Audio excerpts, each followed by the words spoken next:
If you mentioned the name Ronaldo to a football fan in the late 1990s, they pictured exactly one man, O Fenomeno. The Brazilian striker was defined by his raw talent and a seemingly effortless ability to completely dismantle opposing defenses. Bring up that same name today, and the image shifts to Cristiano Ronaldo. Here, the defining traits are unyielding discipline, relentless physical optimization, and massive corporate magnitude. Both men share a name, and both shared the exact same universal enemy, the biological clock. A professional athlete's physical peak is fragile, and the window to maximize it is remarkably brief. For the elite player, this creates a high-stakes challenge. They have to find a way to convert their peak performance into a business model that survives once the body gives out. The trajectories of these two Ronaldos show how the shape of a sporting career has changed, shifting from a life cycle of two distinct phases into a single simultaneous operation. At his physical peak, the Brazilian Ronaldo dominated the sport. He secured 2 World Cups, 3 FIFA Player of the Year awards, and multiple Ballon d'Or trophies. But the human body can only absorb so much mechanical stress. His peak was derailed by devastating knee injuries, followed by a hypothyroidism diagnosis that complicated his recovery. Those steep biological limitations forced an early pivot, and he ultimately retired from the pitch at Corinthians in 2011. With his playing days over, he moved his focus entirely into the boardroom.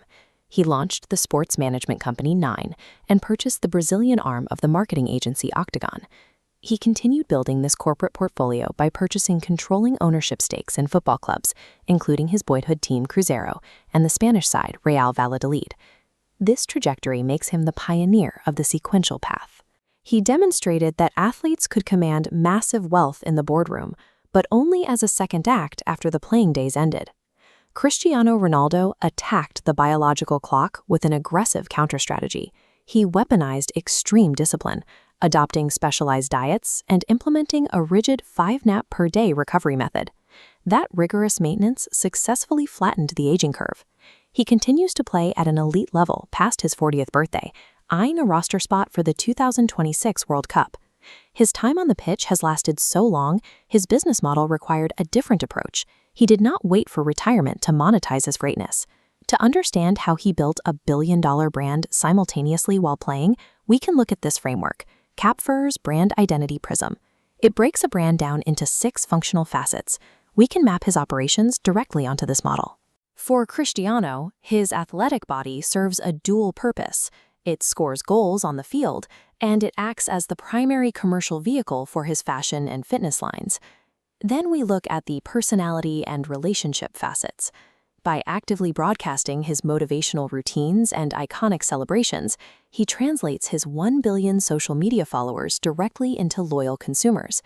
This model effectively erases the boundary between athlete and businessman. He operates as a fully functional multinational corporation while actively wearing the uniform. That corporate ecosystem also includes philanthropy. He has deployed millions toward children's hospitals and disaster relief, acting as a global ambassador for Save the Children. This level of global influence enables a strategy known as destination branding, a scenario where an individual profile is large enough to elevate the economic standing of an entire region.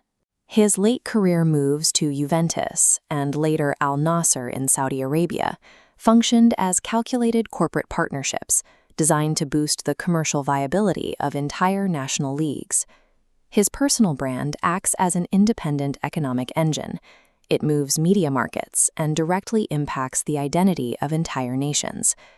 The Brazilian Ronaldo survived the end of his physical peak by moving into ownership, while Cristiano built a concurrent empire that insulates his income from the effects of age. This paper from the International Journal for Multidisciplinary Research frames the modern athlete as a multifaceted cultural phenomenon instead of a simple sports figure. Today's digital landscape requires this crossover. A massive online presence lets an athlete solidify their business empire before their contract expires. A standard football match lasts exactly 90 minutes. A player's physical prime rarely stretches past a decade. But a well-structured global business ecosystem scales independently of the body. A sporting career is no longer a simple timeline of games played. It is a race to use a finite physical peak to anchor a permanent corporate identity.